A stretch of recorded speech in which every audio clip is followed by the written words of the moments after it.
Rivals are the pinnacle of Pokemon video games. I mean, maybe. But if you jump into a Pokemon mainline game, it will always contain a rival that's there to challenge you along your journey. Sometimes the rivals can be total D-bags, but other times they're there to be uplifting and helpful.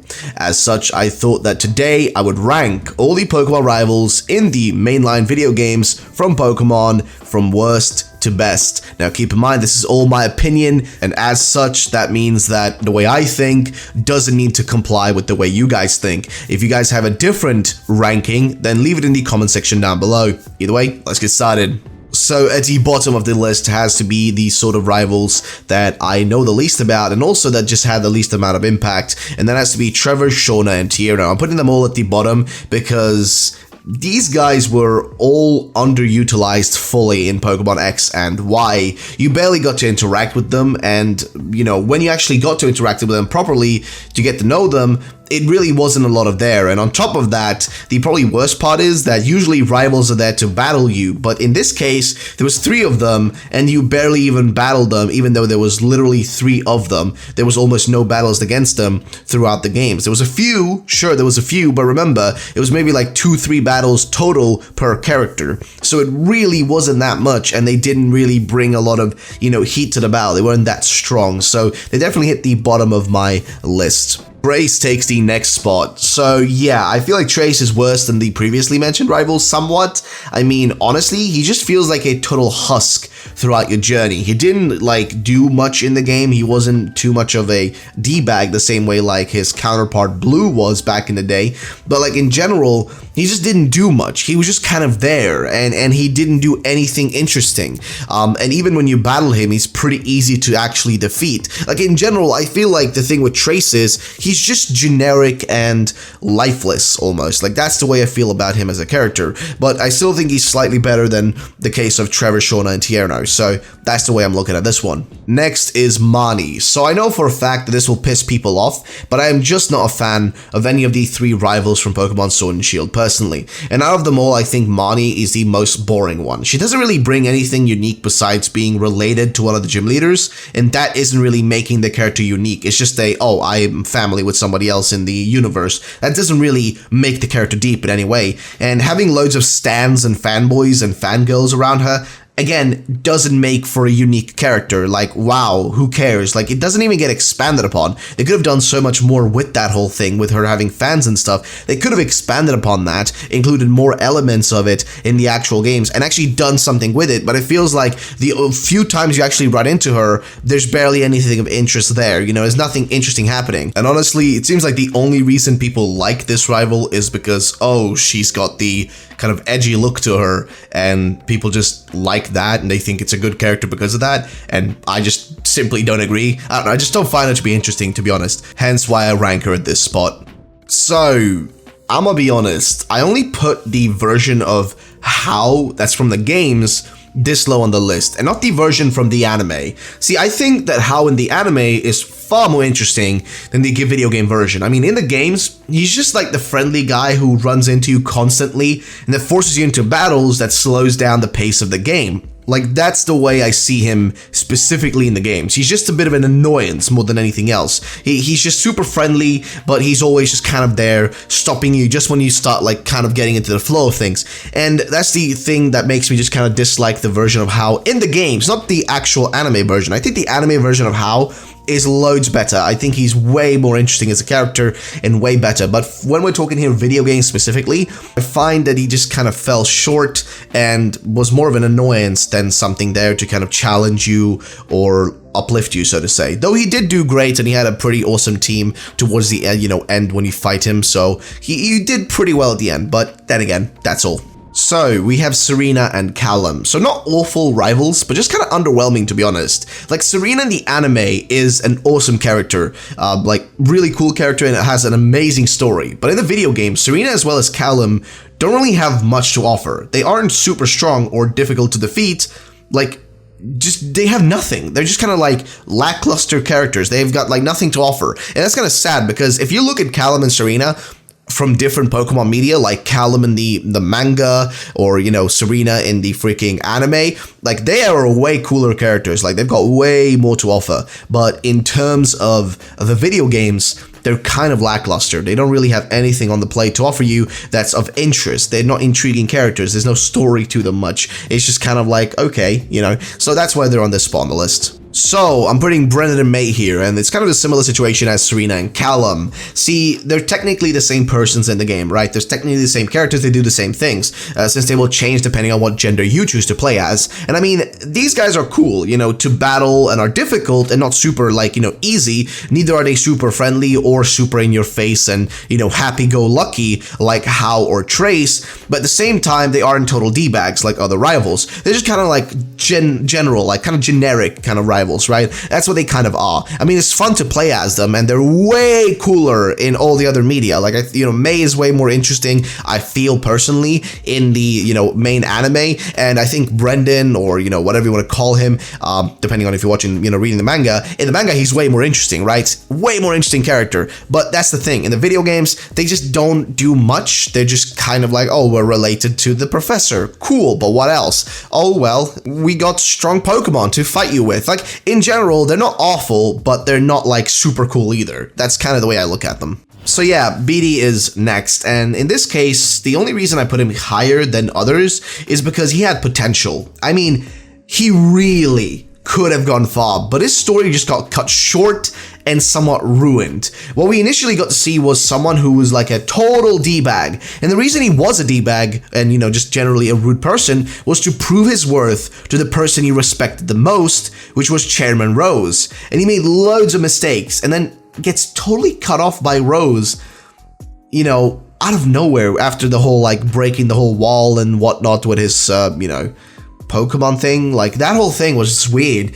And seeing Rose literally cut this guy off, like this person who looks up to him like so much, just totally cutting him off, it just felt wrong, man. Like, it really felt wrong. And that's the one time where I actually think they did well with Rose's character, like opposite to BD here. They like actually like made Rose feel like a total D-bag, which is the kind of thing they should have done more throughout the game. Though the problem is we kind of knew he was evil from the beginning, so it was kind of hard to, like, you know, assume anything else. But my point is this though, I think BD like actually had a good thing going for him. But then having the whole, like, you know, being picked up by the fairy type gym leader to study under her was just weird to me and kind of ruined the character, because to me the whole interesting thing with BD was the fact that, you know, he was this kind of like douchebag, and I feel like if they'd gone with that and found a different way to kind of like make him turn around, maybe going as far as to help Chairman Rose, you know, try to destroy the world, and then realizing, wait a minute, Chairman Rose, this is messed up what you're doing, and then actually confronting and stopping him when he was trying to do that. I feel like that would have been a way more cool story beat to go off of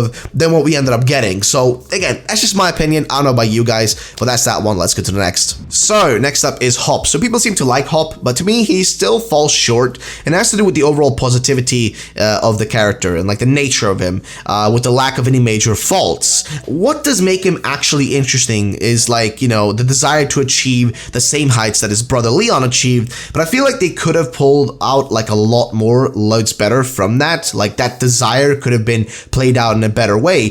He's not an awful rival, but could have had some extra, you know, stuff done to him to make him even better, like improvements upon his story. We had, you know, been shown a bit more like animosity towards like us as the player, as a way to show that his desire to defeat his brother was larger than any obstacle in front of him. I think he would have shined way brighter, right? But like, the problem though is they didn't do that. They just kind of gave us this, oh, he wants to be like his brother, and then that's about it. That's the extent of as far as they go with it, right? They don't really go any further with that.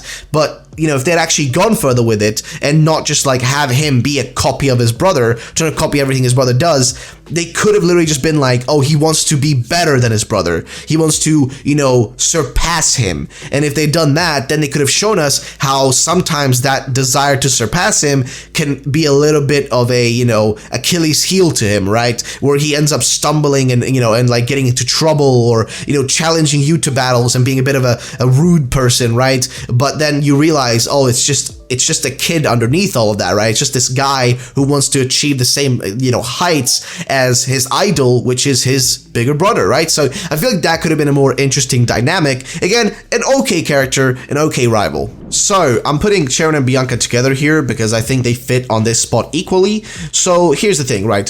Sharon is first, and I find it really interesting as we could get to see him, like, achieve his dreams in the games, right? Remember, this was back in the day, so we didn't have, like, 3D models and that sort of stuff to show off about emotions and stuff and, you know, that sort of stuff. But my thing is this, though. I find it really interesting that we got to actually see this guy have a dream of becoming a gym leader and actually achieving it in the games. Like, he had an actually also alright team to go up against, so he wasn't just a pushover. And then we have Bianca on the other hand, she wasn't allowed to even pursue her dream as a Pokemon trainer by her father, but with some help from a gym leader known as Alessa, she manages to convince him to allow her to follow her dream. And to me, these were kind of interesting beats, and you get to, like, again, see these people throughout your journey in black and white, and then of course they also do, you know, show up again in black and white too, but it's kind of just an interesting way to kind of look at them in my opinion. So, Gladion takes this spot as he does have a bit of a complicated story. He's part of Team Skull, but doesn't really show a lot of interest for doing, like, the things they do. But, like, throughout the game, you know, as you play, and as well as, you know, Ultra Sun and Moon, his story unfolds further and further, and a lot more depth can be found in his character beyond just being an edgy teenager. I mean, at the end of the day, he still is an edgy teenager, but, like, he does also, like, do more things than that. He does expand upon his story more than that, and you realize why he is the way he is because of the people he's related to, and those connections there are really intertwined, and it makes his character stand out more, which is why a lot of people do like Gladion, and why I think he does deserve a higher spot, because he is an interesting character. And again, they could have also done more there, the same way they could have done a lot more with Sharon and Bianca, as well as they could have done more with Hop. Of course, there's always possibility to expand and improve, but I think he did a good job as a rival. So Wally is next for me, and I freaking love Wally as a rival. Now, he isn't the main rival in Ruby and Sapphire, but he is one of the rivals though. And I find it so funny that you are like the person that basically introduces him to catching Pokemon, and are sort of like a mentor to him throughout the games, right? And he has to battle you to improve along his journey.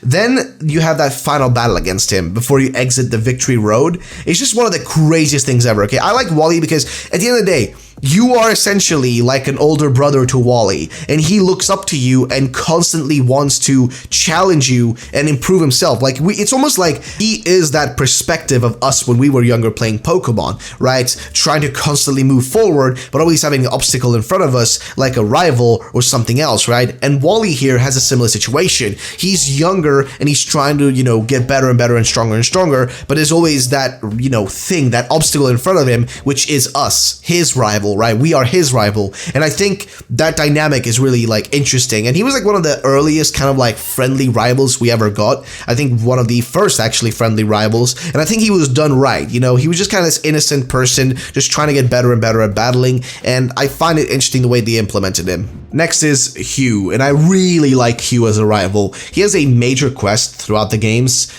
which I really love, and that being to save his sister's stolen Purloin, giving him a massive hatred towards the people that stole it, which is Team Plasma. And this gives him a reason to travel across the Unova region, right? And a reason to get stronger along the way to actually challenge Team Plasma and destroy them to bring back his sister's Purloin. And I think that is what makes his character interesting, right? He has a purpose, right? There's a quest for him. He's got a journey he wants to achieve, and that journey isn't just filled with, like, you know, go lucky happiness, but it's a lot of darkness in that, right? Like, he has to get stronger and destroy everything in his path to make his sister happy, to return something that belonged to her, or something that was important to her, that being her Purloin. Alright, so I like Barry. He is goofy, he is rude, but also has somewhat of a good heart. I mean, he is constantly running into people, constantly demanding them to repay him after he runs into them, and just in general, he's kind of like a rude person to loads of people, but at the same time, he's very determined